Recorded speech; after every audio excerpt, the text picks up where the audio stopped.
네, 안녕하세요. 하이투자증권 리서치센터의 채권 애널리스트 김명실입니다. 오늘은 최근에 채권 시장에서 가장 화두가 되고 있는 정부의 WGBI 추진 관련 채권 시장 현황과 이에 대한 기대 효과에 대해서 말씀을 드리겠습니다. 일단 WGBI에 대해서 알아보겠습니다. 월드 가버먼트 본드 인덱스, 세계 3대 채권 지수 중 하나로 주요 23개국 정부채로 구성된 투자 인덱스입니다. 표에서 보시는 것처럼 현재는 미국을 비롯해서 일본, 프랑스 그리고 노르웨이까지 23개국 국가들의 정부 채로 구성되어 있는 지표고요. 해당 지표를 추정하는 자산은 대략 한 2조 5천억 달러로 추정이 되고 있습니다. 올해 11월부터 뉴질랜드 정부채가 추가적으로 WGBI 인덱스에 포함될 것으로 발표가 난 상황이고요.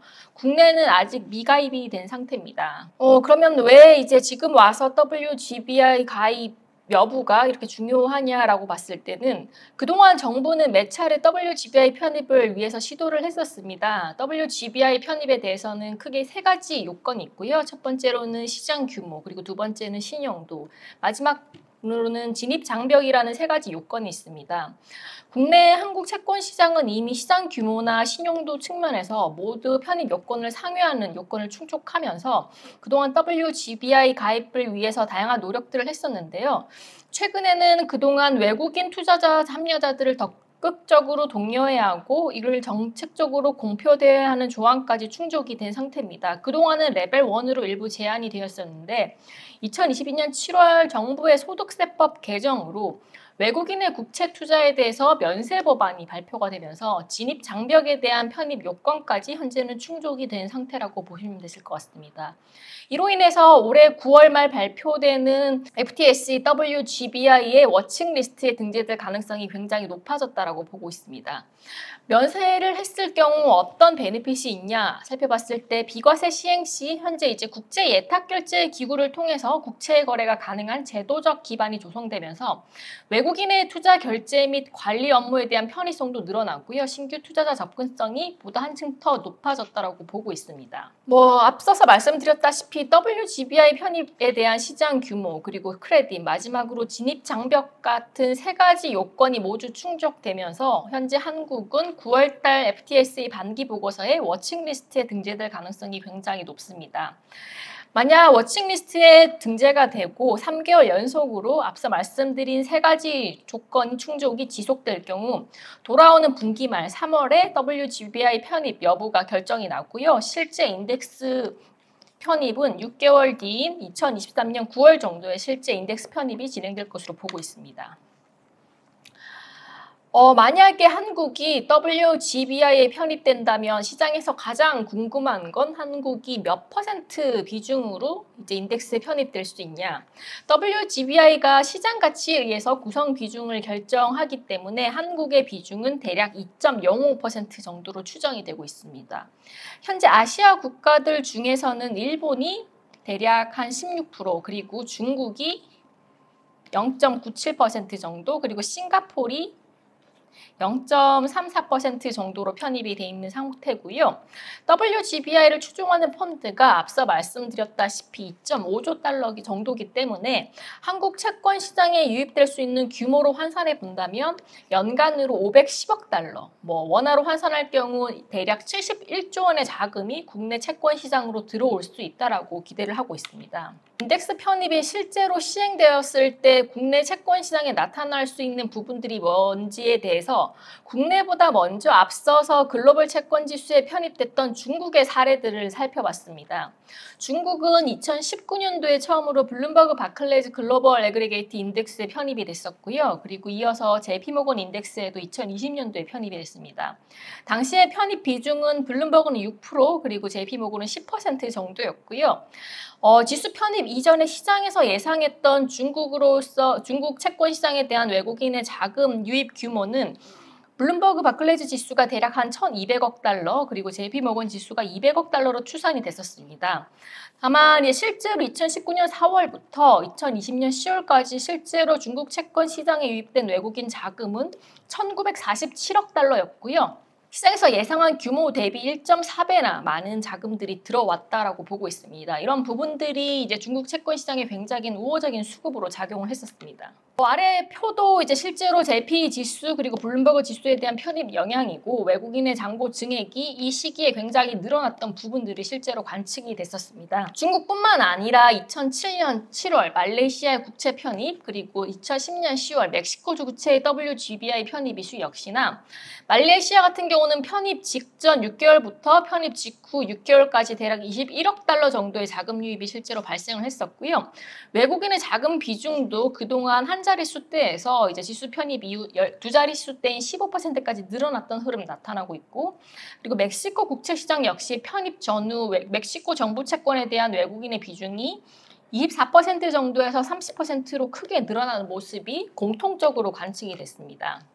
국내도 마찬가지일 것 같고요. WGBI 편입이 된다면 중장기적으로는 국내 채권 시장에 굉장히 긍정적 요인이 될 것으로 보고 있습니다. 과거 중국이라든지 말레이시아, 멕시코 같은 국가들의 글로벌 인덱스 편입 당시 외국인들의 자금 유입이 지수 편입 전후로 뚜렷하게 증가했던 경향을 앞서 말씀드린 대로 참고를 해보시면 되실 것 같고요. 그래서 실제로 자금들이 들어왔을 때 어떤 부분들에 대해서 영향이 있는지를 살펴봤습니다.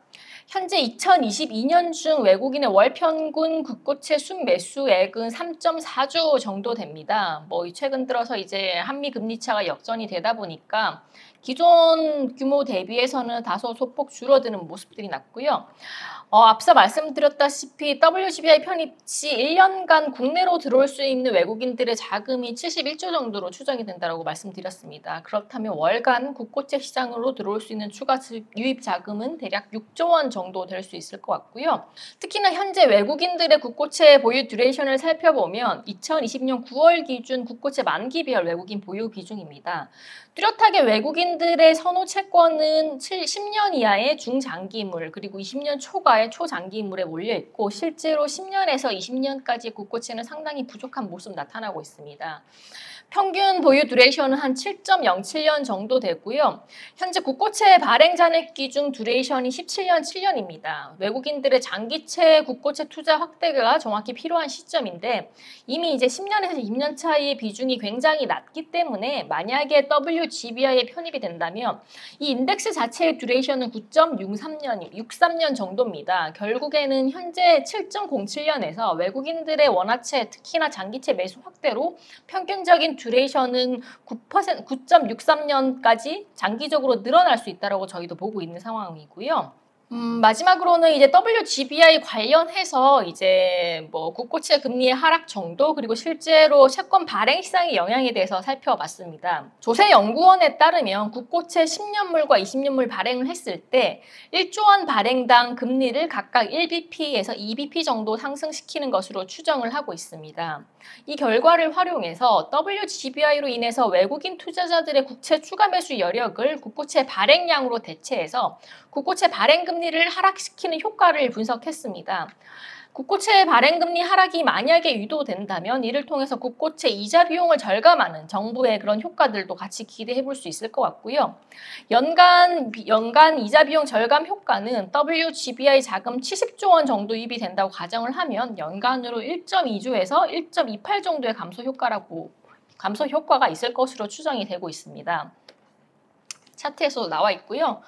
두 번째로는 참고로 기재부 추정 시 외국인들의 이자 그리고 양도소득 비과세 조치에 따른 세수 감소는 한 연간 1천억 원 내외 정도로 추정을 하고 있기 때문에 실제로 세수가 떨어지는 부분에 비해서 연간으로 국고채 발행에 따른 이자 효과 절감 효과가 훨씬 더 클 것으로 보여지고 있습니다. 전반적으로 국고채 시장 건전성에서도 도움이 될 수 있는 이슈일 것 같고요. 최근에 아시다시피 9월 FOMC에서도 연준은 기준금리를 75bp 추가 인상을 했고요. 연말까지 4.5% 정도 기준금리 인상을 예고했습니다. 국내는 현재는 2.5% 기준금리인데 연말까지 기준금리를 올린다고 하더라도 3% 플러스 알파 정도가 될 수 있을 것 같고요. 결국에는 100bp 이상의 한미 금리 차에 대한 외국인의 이탈 가능성들이 현저히 높아진 점은 사실입니다.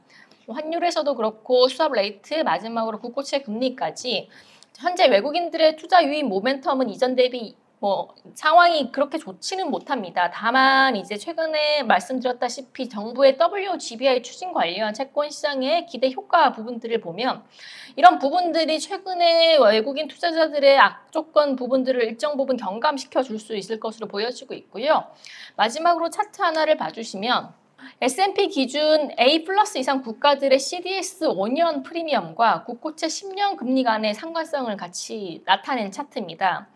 아시다시피 한국은 CDS 스프레드 대비 국채금리 절대금리 매력도가 굉장히 높은 편이고요. 여기에다가 양호한 재정 건전성 그리고 신용등급 대비 높은 한국의 국채 수익률 같은 부분들이 작용해서 원화채권의 안전자산으로서의 지위를 점차 공고히 하고 있는 상황이라고 보시면 되실 것 같습니다. 투자자별로 외국인들의 채권 투자자 성향들을 구분해 보더라도 단기 성향의 투자자 비중보다는 중장기 성향, 특히나 외국 중앙은행, 국부펀드, 그리고 국제기구 같은 안정적인 투자 비중이 꾸준히 확대되고 있는 모습도 국내 채권 시장의 건전성을 대변하고 있는 상황이고요. 과거에 소수 기관에 집중됐던 외국인들의 원화 채권 투자가 최근에는 다양한 기관에서 고르게 견조한 유입 흐름을 지속하면서 원화 채권 시장의 투자 저변이 강화되었다는 평가들을 보이고 있습니다. 결국에는 원화채권 WGBI 편입이라든지 외국인들의 투자 비과세 같은 이런 요인들이 향후에 외국인 채권 자금 유입을 증가시킬 것으로 기대를 하고 있고요. 이런 부분들이 일정 부분 국채금리의 하락 효과 그리고 정부의 이자 비용 절감 효과 등 긍정적인 모습으로 채권 시장에 나타날 것으로 기대를 좀 해보고 있습니다. 이상으로 제가 준비한 내용은 여기까지고요. 오늘 이제 경청해 주셔서 감사드립니다.